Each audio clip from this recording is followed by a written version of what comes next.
Nature thrives on connections.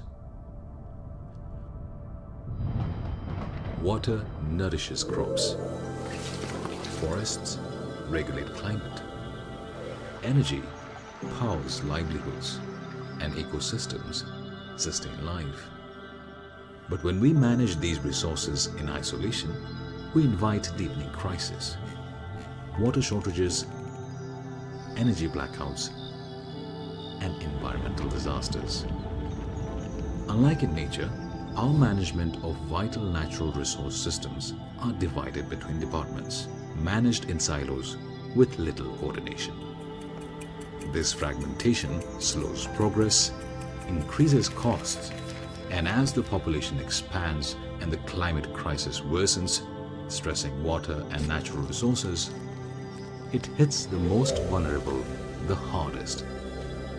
To fix this, we need to think like nature, interconnected, not compartmentalized.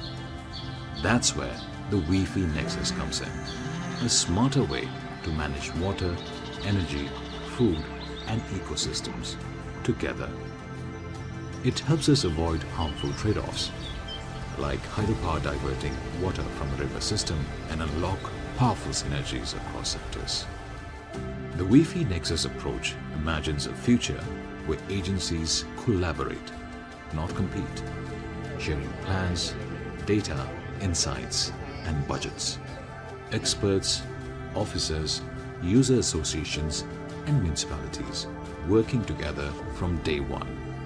This approach helps us manage the delicate balance, avoiding trade-offs that harm one system to benefit another, and creating synergies that lift them all together.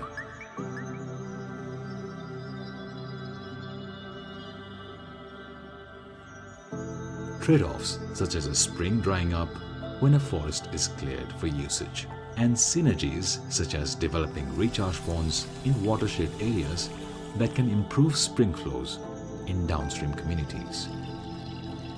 Only when water user groups, forest user associations, and communities come together to plan and execute can such win-win happen. When diesel motors dominate, costs can exclude poor farmers. Solar-powered systems can cut costs and carbon emissions, but requires proactive coordination between agencies to be well established. Tools like sprinkler and drip irrigation systems use water efficiently, but require teams working together to create programs. Globally, some countries have used the WEFE approach to create efficient, people-centric designs, such as a dam that allocates water for marginalized communities' drinking needs, ensures environmental flows to protect downstream ecosystems, prioritizes irrigation for smallholder farmers, and ensures that potential effects are safeguarded for its impacts. The WEFE approach targets benefits to those who need them the most, creating efficiency in programs, but also equity and sustainability of results. When we act together, build resilience, and create growth, we can uplift communities and safeguard our planet.